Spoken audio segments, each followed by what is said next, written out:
Thank you for joining me for the Daily Bread Bible Study for day 314, Monday, November 9th, 2020, focusing on John chapters 20 and 21, the last part, and the resurrection of Jesus. Yes, we will witness today the resurrection of Jesus according to the Gospel of John, which has a little bit more and kind of different parts than some of the other Gospels. In John 20, verse 1, early on the first day of the week, while it was still dark, Mary Magdalene came to the tomb and saw that the stone had been removed from the tomb. So she ran and went to Simon Peter and the other disciple, the one whom Jesus loved, and said to them, "They have taken the Lord out of the tomb, and we do not know where they have laid him." The empty tomb creates a mystery. For Mary Magdalene and for Peter, not really the beloved disciple who figures it out quickly, but they are yet without understanding. Mary Magdalene cries beside the tomb, and a man asks her about her sorrow. In John 20, verse 15, "Sir, if you have carried him away, tell me where you have laid him, and I will take him away." Jesus said to her, "Mary." And she turned and said to him in Hebrew, "Rabboni," which means teacher. Jesus said to her, "Do not hold on to me, because I have not yet ascended to the Father. But go to my brothers and say to them, I am ascending to my Father and your Father, to my God and your God." So Mary tells the disciples, unlike the Gospel of Mark, where they go away and say nothing to no one.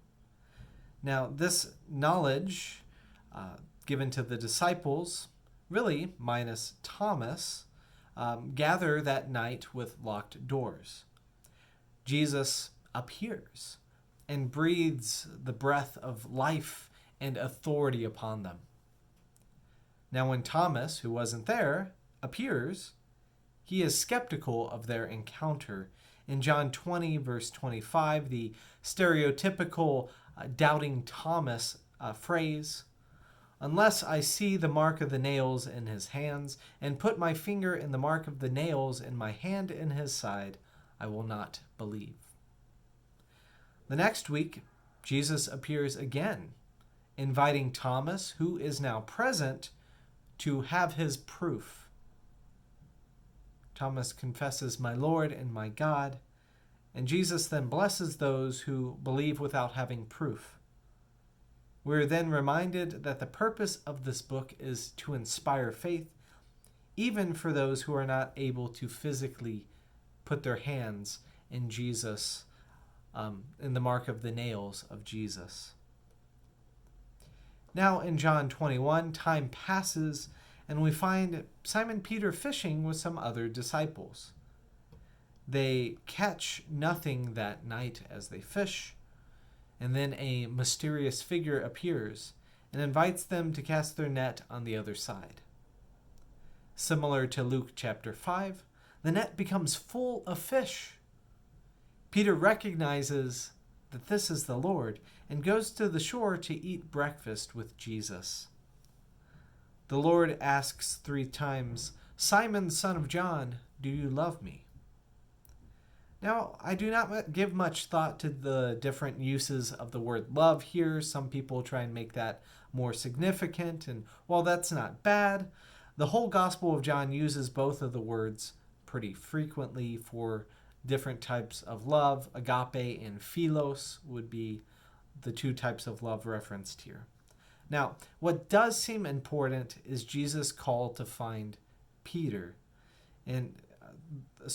Jesus' call for Peter to feed and tend and follow. The beloved disciple is then stated to be the writer of these things, and closing out the book of John for us in John 21, verse 24. "This is the disciple who is testifying to these things and has written them, and we know that his testimony is true. But there are also many other things that Jesus did. If every one of them were written down, I suppose that the world itself could not contain the books that would be written. And that's what we have, a God who is active, who's doing many sorts of things that cannot be contained in books, but in fact is the living Word of God that speaks to our hearts and calls us to tend and to follow and to be disciples. I hope that you're encouraged and that you are able to help others in their journey, just as you have been led and guided as a sheep of God's beloved fold. So may you know that you are beloved of God. May you trust in Jesus and his capacity to overcome any obstacle, and know that God's story is still working in you. We will look for that story to continue in the disciples next time as we get into the book of Acts of the Apostles.